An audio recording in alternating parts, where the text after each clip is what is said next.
Perth test से जुड़ा हुआ बड़ा अपडेट आप जान लीजिए। भारत जब अब जीत से सिर्फ 3 कदम दूरी पर है। दूसरी पारी में ऑस्ट्रेलिया के गिर गए हैं 7 विकेट।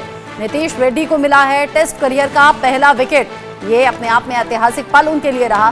पर्थ टेस्ट में भारतीय तेज गेंदबाजों का कहर देखने को मिल रहा है और इतनी जल्दी 7 विकेट ऑस्ट्रेलिया के चटक गए हैं। बस 3 कदम और दूर है भारत जीत से। ऑस्ट्रेलिया हार के बेहद करीब है ये कहना ठीक होगा, या फिर भारत जीत के बेहद नजदीक है ये कहना ठीक होगा।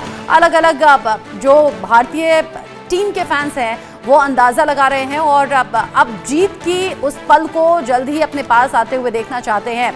मेरे साथ में इस पर बात करने के लिए स्पोर्ट्स एडिटर मनोज जोशी जी जुड़ गए हैं, स्टूडियो में मेरे साथ में है। मनोज जी, बड़ी तेजी से ये भारतीय गेंदबाजों का कहर ऑस्ट्रेलिया की टीम पर पड़ता हुआ नजर आ रहा है। 7 विकेट एक के बाद एक गिर गए।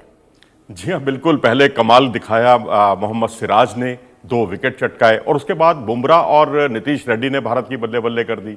और वो भी उन 2 खिलाड़ियों को इन दोनों ने आउट किया जो जमे हुए थे, कहर बरपा रहे थे और देखा जाए तो दोनों छोर से तेजी से रन बन रहे थे। ट्रेविस हेड की बात कर रहा हूं मैं, मिचेल मार्श की बात कर रहा हूं। और लंच और अभी टी हुआ नहीं है, लेकिन लंच और टी के बीच में तकरीबन जो है दूसरे सत्र का खेल कहना ज़्यादा सही होगा।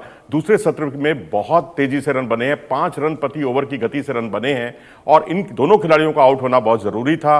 ट्रेविस हेड, जिनका इस साल का प्रदर्शन कोई बहुत अच्छा नहीं रहा है WTC में, लेकिन यहाँ पर जब भी भारतीय टीम आती है वो पता नहीं उनकी ऊर्जा जो है कई गुना बढ़ जाती है, क्योंकि यही वो खिलाड़ी है जिसने हमें WTC का फाइनल नहीं जीतने दिया। यही वो खिलाड़ी है ट्रेविस हेड जिसने हमें ODI का वर्ल्ड चैंपियन नहीं बनने दिया। दोनों बार उन्होंने सेंचुरी बनाई, लेकिन यहाँ पर भी उन्होंने 89 रन की बहुत ही शानदार पारी खेली। ये तो मैं कहूँगा कि भला हो बुमराह का कि उन्होंने जो असमतल उछाल का उसी स्पॉट पर गेंद फेंकी, पहले बाउंसर फेंकी और उसके बाद उन्होंने उम्मीद लगाई थी कि शायद ये भी बाउंसर आएगी, लेकिन उसी स्पॉट पर वो गेंद ज्यादा ऊंची नहीं आई, जिसके फलस्वरूप वो गच्चा खा गए और विकेटकीपर के दस्तानों में गेंद गई, उनके बल्ले से लगती हुई उनका विकेट गिरा। और दूसरा विकेट जो मार्श का जो गिरा है वो भी मैं कहूंगा कि असमतल उछाल का ही एक नतीजा था, जिसके फलस्वरूप एक शॉर्ट बॉल थी, लेकिन ये गेंद उतनी उठी नहीं जितनी की उम्मीद की गई थी। नीतीश कुमार रेड्डी के इस पहले विकेट पर क्या कहेंगे? टेस्ट करियर का उनका ये पहला विकेट है, बड़ा अच्छा पल उनके लिए है, उनके फैंस के लिए भी है। अच्छा, कल संडे चूंकि था, सुपर संडे से हमारी बातचीत ने बना दिया था, इनफैक्ट आपने कह दिया था कि सुपर संडे है, भारत जिस तरीके से बढ़त अभी हासिल कर रहा है, तो आज क्या कहें, मंडे यानी कि हफ्ते की शुरुआत अच्छी होने वाली है अब टीम इंडिया के नाम। और नीतीश के इस पहले विकेट पर आप क्या कहेंगे? देखिए, नीतीश रेड्डी एक ऐसा होनहार खिलाड़ी है जिसने आते ही पहली पारी में टॉप स्कोरर रहा। अच्छे खासे उन्होंने तेजी से रन बनाए, यानी पंत के साथ जो उनकी पार्टनरशिप थी 48 रनों की, सबसे बड़ी पार्टनरशिप साबित हुई थी 150 रनों में। दूसरी बार उन्होंने विराट कोहली के साथ 70+ की कुछ पार्टनरशिप की, वो भी बड़ी कमाल की थी, उसमें कई छक्के इन्होंने लगाए, बहुत बड़े क्लीन हिटर हैं। रही बात आपका सवाल जो बॉलिंग पर आपने पूछा, बॉलिंग में हालांकि उनका बैटिंग जितना एज तो नहीं है, लेकिन गेंदबाजी में उनका एक मिचेल मार्श जैसे धाकड़ बल्लेबाज का विकेट चटकाना उनको ताउम्र याद रहेगा। और ये दरअसल ऐसे समय में विकेट आया है जबकि विकेट गिर नहीं रहे थे, उस वक्त दोनों बहुत अच्छी पार्टनरशिप बना चुके थे। अगर आप देखें तो ट्रेविस हेड और मार्श के बीच में बहुत तेज रन गति से बल्लेबाजी हो रही थी और उससे पहले स्मिथ के साथ जो है ट्रेविस हेड ने बहुत अच्छी पार्टनरशिप की। एक 62 रन की पार्टनरशिप हुई, एक 82 रन की पार्टनरशिप हुई। ऐसे समय में अगर नीतीश रेड्डी विकेट चटकाते हैं और वो भी बुमराह दूसरे छोर से गेंदबाजी कर रहे हो तो उसका मजा ही कुछ और है। जिस तरीके से आपने बताया कि मजा ही कुछ और है, कुछ ऐसे ही मजे की अब तलाश और अब इंतजार टीम इंडिया के फैंस को भी है। अच्छा, मार्श को जब पहला विकेट चटकाते हुए नीतीश ने पवेलियन भेज दिया तो मार्श की परफॉर्मेंस को आप कैसे देखेंगे? क्या कहीं कोई गलती हो गई, क्या कहीं कोई कमी रह गई? देखिए, मार्श ने एक छक्का भी लगाया, कई बाउंड्रीज लगाई, स्वीप शॉट खेले, कवर ड्राइव खेले, पुल शॉट खेले। देखिए, एक सर्टेन टाइम के बाद जो है जो पिच के ऊपर, जैसा कि हम अक्सर कहते रहे हैं कि असमतल उछाल है और बल्लेबाज उसका पूर्वानुमान नहीं लगा पाता। आप रिलीज पॉइंट ज़्यादा से ज़्यादा देख सकते हैं, लेकिन उसके बाद पिच क्या हरकत करेगी और बॉल क्योंकि नई होती है, तो जब नई गेंद होती है तो वहाँ पर यहाँ 30-35 ओवर तक का खेल जो है नई गेंद पर खेलना वाकई बहुत मुश्किल होता है। लेकिन उसके बाद असमतल उछाल ने मुश्किलें और ज़्यादा बढ़ा दी हैं। थोड़ी बहुत दरारें हैं, दरारों का भी असर देखने को मिल रहा है और इसी वजह से अब भारत जो है बहुत करीब पहुंच गया है जीत के। और मैं तो कहूंगा कि अब सुपर ट्यूसडे ना हो, सुपर मंडे में ही काम हो जाए तो ज्यादा अच्छा है। यही अगला मैं पूछने वाली थी कि आपका अनुमान क्या कह रहा है, क्योंकि सुबह मुझे लगता है 9:30 बजे का वक्त था जब आप मेरे साथ में जुड़े थे और आपने बताया था कि 5वां झटका लग गया है। अब कुछ ही देर बाद में 7वां झटके की खबर आ गई। तो ये जो 3 कदम दूर हैं हम भारत की टीम जीत से और जश्न से, वो 3 कदम कितनी देर में रखे जाएंगे, आपका अनुमान क्या है? देखिए, एलेक्स कैरी को आउट कीजिए, उसके बाद तो आपके पास सामने टेल ही टेल है।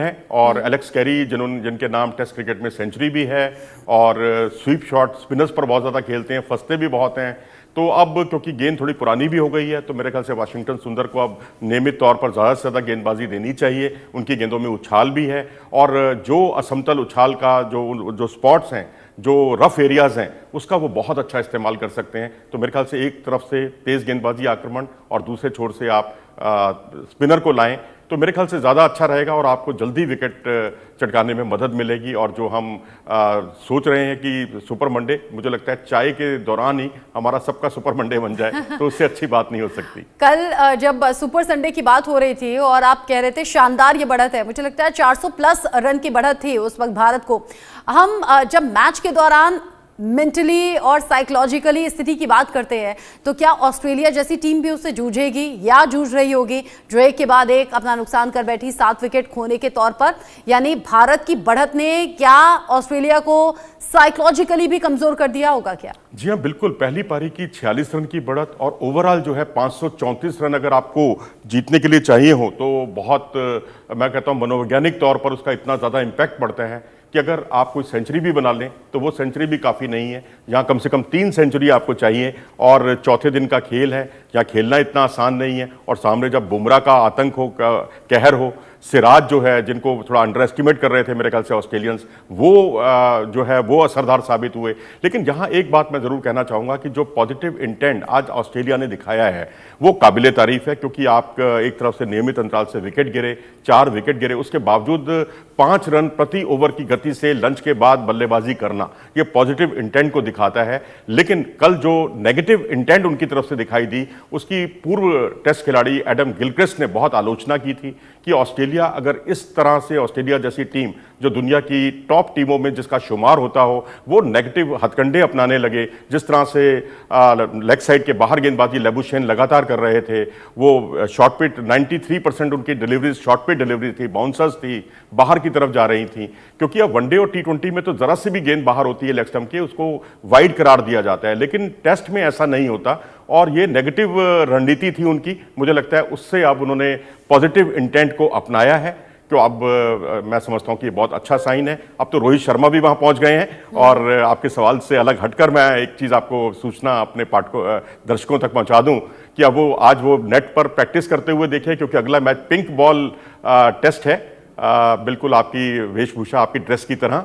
तो पिंक बॉल जो है उस पर, क्योंकि पिछली बार हमें ये नहीं भूलना चाहिए कि एडिलेड में हम 36 रनों पर आउट हो गए थे, तो इस बार बल्लेबाजी तैयारी शुरू से ही बहुत ज़रूरी है। प्राइम मिनिस्टर 11 से भारत को एक मैच खेलना है।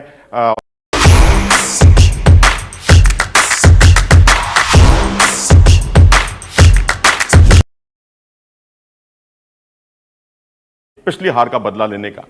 आपने रोहित शर्मा के बारे में जिक्र कर दिया, फैंस जो इंतजार कर रहे थे तो इंतजार अब पूरा हो रहा है। लेकिन साथ ही साथ एक तस्वीर पर और मैं बात करना चाहूंगी, जब आप टॉपिक से थोड़ा सा हट रहे हैं या फिर इंटरेस्टिंग टॉपिक उठा रहे हैं इस डिस्कशन में। देखिए, एक तरफ तो ऑस्ट्रेलिया को एक के बाद एक मिलने वाला झटका है।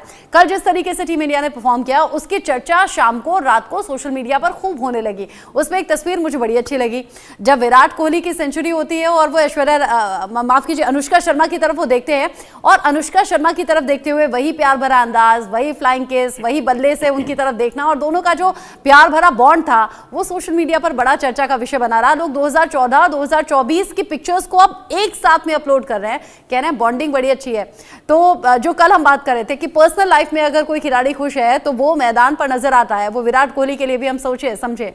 जी हाँ, बिल्कुल। क्योंकि पर्सनल लेवल पर तो देखो जी, आप खुशहाल जीवन की जब यादें गुदगुदाने वाली हों तो जाहिर सी बात है उसका असर तो देखो रहता ही है। और यही कुछ, जैसा आपने कल ही हमारी बातचीत जब हो रही थी तो आपने KL राहुल के लिए बारे में बताया, उनके घर में भी एक नन्ना मुन्ना मेहमान आने वाला है और उसका भी एक असर उन पर पॉजिटिव दिखाई दिया। तो ये सारी चीज़ें जो होती हैं, अगर आप अंदर से खुश हैं तो आपके अंदर से बल्लेबाजी निकलती है, आप अंदर से शॉट्स लगाते हैं और फिर मैदान पर किस तरह की गेंदबाजी हो रही है वो बड़ी सेकेंडरी हो जाती है, फिर बल्लेबाज अपने लय में खेलते हुए दिखाई देते हैं। तो वही कुछ हमने केएल राहुल की बल्लेबाजी में देखा, वही कुछ हमने विराट की बल्लेबाजी में देखा। तो अब तो बारी जो है अब गेंदबाजों की है, क्योंकि जसप्रीत बुमराह भी अपनी जो उनकी पत्नी हैं, जो खुद एक पत्रकार भी हैं, रिपोर्टर हैं और एक अच्छी स्मृतियां वो अक्सर उनका जिक्र भी करते हैं, तो उसका भी हो सकता है कि इम्पैक्ट हो। जो उन्होंने पहली पारी में 5 विकेट चटकाए, दूसरी पारी में 3 विकेट चटकाए, बतौर कप्तान उन्होंने एक कुशल नेतृत्व किया टीम का, क्योंकि अगर कप्तान अच्छा प्रदर्शन करता है तो उसका बहुत पॉजिटिव असर बाकी खिलाड़ियों पर पड़ता है। बिल्कुल।